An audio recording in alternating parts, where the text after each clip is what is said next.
My YouTube family, what's going on, man? Another quick video. Basically, it's a follow up of the last video I put up about the losing my authority. I confused a few people. I guess what I should have said is, what decisions led me to give up the business, okay, the trucking business. Because when you say you let go of the authority, trucker to trucker, he'll know what I mean. He'll understand that I mean the business is over. But for a lot of people, they didn't understand it because technically, you're right, you don't lose your authority. It could be deactivated. And when, like right now, when I decide to start my business again, I'll reactivate my authority and then get the business going again. So like I said, it was confusing for a lot of people. They're wondering like, how did you lose your authority? A lot of people got technical and whatever. I get it. I should have phrased it a little better, but nevertheless, and a lot of people also wanted to get details on what led me to make the decision. So that's what I'm going to do on this video. And yeah, another thing, I got an email because a lot of people trying to reach out, for whatever reasons. So I'm going to put my email in the description down below. So if you want to shoot me an email, go ahead. And like I said, if you find this information useful, like, subscribe. Okay, but real quick. So what led me to make the decision and give up the business is the fact that my truck gave issues and the repairs, in my opinion, was worth more than the truck was worth. Okay, so I'm gonna try to make this because I gotta go. I gotta hit the road, and but nevertheless, this is what happened. Okay, basically, I was on my home time. I had a few things I had to get done to the truck. The truck was overheating, and I thought it was due to the radiator that had a crack, and the radiator was spewing out radiator fluid. So I'm thinking the lack of radiator fluid was causing it to sometimes the temperature to go up a little higher than normal. Okay, so I go home, and obviously all the truckers that actually own the truck, they already know. That's a costly expense. You understand? You're gonna spend well over 12, almost 13 with a good radiator. OEM radiator is up there. Spend like 12, 13 on a radiator. But I end up getting pretty good deal on mine. So I think I end up paying like $8.50, almost $9. Okay, get that done. Get a starter as well, and then I changed out the wires to the starter because sometimes it wasn't starting up as quick. So like I said, mind you, so I came on my home time, spun almost probably like 23. Okay, so I left, stayed home for about a week, left, went on the road. Mind you, I had a load coming out of Florida, going to Houston. Paid fairly decent, got that load. And once I got to Houston, I picked up another load, was supposed to shoot up to Illinois. Okay, up there in Chicago area. I think it was, I don't remember exactly what city. So boom, while I'm out there, I was probably about 150 miles out of Houston, Texas, and heading towards the Midwest. Okay, so now the truck, I pulled over to grab something to eat. I left the truck running. I pulled over to go grab something to eat, and came back in the truck, and the truck was overheating again. So now I'm confused because I'm like, well, wait a second. I just got the brand new radiator. Everything should be fine. I should be good to go. But I paid it no mind. I jumped in the truck, started driving it. It cooled down a little bit, and then it started going down. So then, while I was driving it, boom, the truck, I could tell this was a serious issue because it just, I heard it. I heard the motor kind of, it just stopped. The motor stopped running completely, okay? It wasn't a violent jerk, but it slowly got to the point where I just heard the motor just stop. And then I put it in neutral, hurry up and put it off to the right. It was, like I said, it was on a Friday night.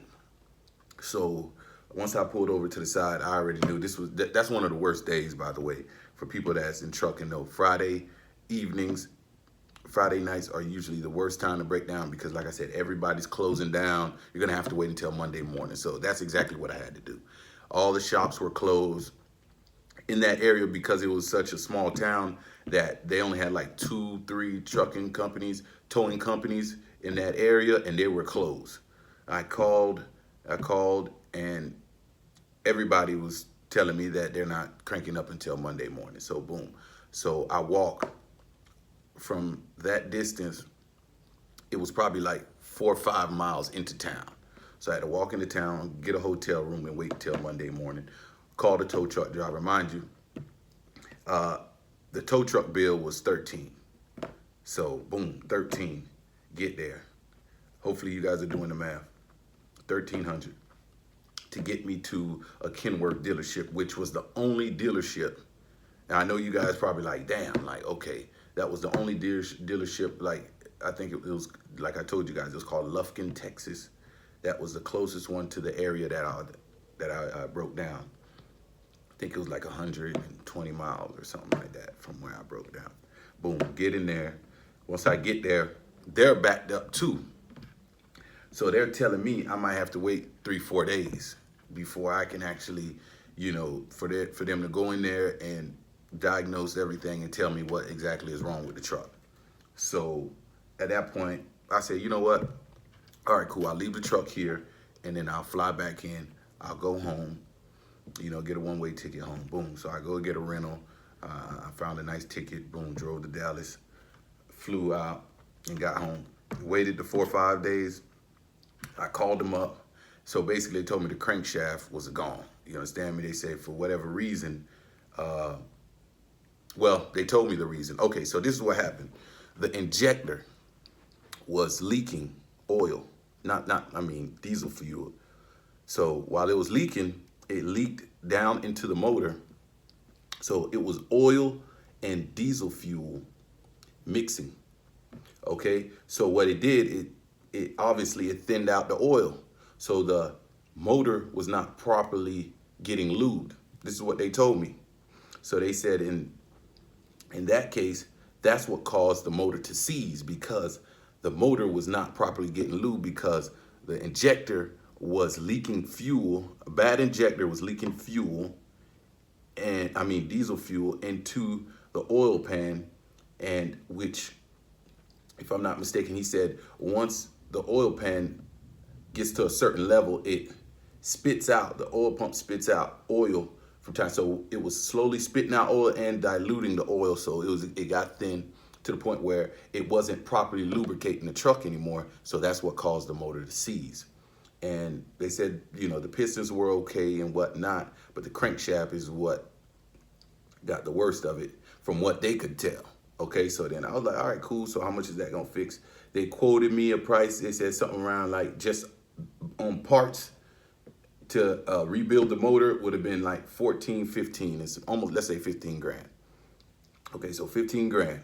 So to me, I was still in the game at that point. I was like, all right, cool. I could eat that and go ahead and get the motor rebuilt because it was at 900,000 already. So I was just like, it is time to get an overhaul anyway. Because a buddy of mine was telling me that because I was telling him the oil pressure was so low and everything. That same day the truck broke down, I was calling a friend and talking to him. That's why I said it's important to have trucker friends that's experienced. They could talk to you. And he told me, yeah, that just means you're going to eventually have to get a overhaul. So whatever. Long story short, they told me that they'll be able to rebuild the motor. Okay, so once they said that, I was like, okay, boom, I could still be in the game at that point. All right. So I told him, go ahead, find out how much everything's gonna cost with labor and whatnot, and then I can go ahead and pull the trigger. Hopefully it'll be done in a week, 2 weeks, and then I'll be out of there. Okay, so they call me back and tell me, oh, well, Cummins, I don't know how true this was, but they told me basically Cummins are back ordered on equipment, whatever. They have a nationwide hold on, just a lot of parts because I guess the cost of metal went up. I don't know what he broke down to me, but he was saying something about it's nationwide. They have issues with metal parts coming in and whatnot. But he said, so they won't have those parts ready. What I would have to do is get a brand new motor. So this is where it took a turn, right? So now when they said the brand new motor, I was like, okay, what's that gonna run? They said, oh well, brand new ISX coming part was 32 and some change just for the motor. That's not included. Brand new ISX motor, I got an 871. They said was 30, 31 to 32 grand. If they could, whatever, they said that's the best price they could come up with, and then whatever labor would cost. At that point, that's when I already knew. When I heard that, I was like, okay, yeah, I'm definitely not gonna do that because I bought the truck. If you guys look in my old videos when I was explaining to you guys how much I paid for the truck and I showed the receipt, if I'm not mistaken, I think I paid 36 grand for the truck, and plus I got a warranty. And like I said, mind you, my warranty just went out a month and a half before this big issue hit. Okay, so my warranty was out. So that's why I always encourage you guys to get warranties on the truck. And like I said, next time around, my thing is once the warranty runs out of the truck, my plans are to get rid of the truck because at that point it's too big of a liability based off my experience. Other people might disagree, but that's just me. Okay, so they told me it would cost 32 grand, boom, and some change to get it. So at that point, that's when I realized, like, yeah, okay. Mind you, the truck already been down for about a week and a half, going on 2 weeks. Just paid insurance, paying bills, overhead that I got at home. All these things are taking place. So at that point, I'm looking at like, I'm not gonna go broke, like I told you guys in the last video, behind this truck. Mind you, I threw in the towel because I felt like that was the wisest move at the time, and said, you know what, I'm gonna let the business go and fall back because it was just a series of things, like I said. And then, like I said, that month I could say for me was very difficult because, like I said, I was spending a lot of money on just the business itself, more so the business, the truck. I was trying to, keep everything up to par, being on top of everything. So I was spending a lot of money doing that on repairs and everything. Prior to that, I had a breakdown, and like I said, I couldn't build that momentum again that I was building. So whatever, that's the decision I came to. So that breakdown led me to be like, you know what, let me take a break because I'm gonna be real with you. I was discouraged towards that point too. Things were just, I was losing a lot of momentum every time things would build back up. The truck and me spending money and, in other areas. And then another thing that was a slap in the face too was C.H. Robinson put out a lawsuit and behind a load that I delivered to them. And like I said, this was a load. It's funny because I made a video on that. If you guys look on my video, I made a video talking about something. Okay, the load where my reefer trailer, the belt popped on my reefer trailer. I'm not gonna go into detail for whatever reason because that's still an open situation with C.H. Robinson. So I'm dealing with that. So with that situation and then what I was going through with the truck, it was just one of those months that just mentally I was sick of everything that was going on, and I kind of was like, you know what, I'm not gonna walk out of this situation broke. And sometimes that's what you're gonna have to do in business. A lot of people might look at it and be like, oh man, you should have went and fought harder. But like I said, you guys wouldn't understand. This was my situation. I just had to alleviate the stress, bro. Because mind you, I come from a family where, like I said, my mother was a business owner. She owned a dry cleaner for over 15 years. Well, she sold it, the first business, back in, I think it was 90, 96, 97 when she sold the first business. She had that 5-6 years and then sold it. And then she opened up again in 2006 and ran that for another 8 years. But like I said, I see how business works sometimes, and even sometimes when it's not working, the business owner is in this state of mind where they just don't want to fail.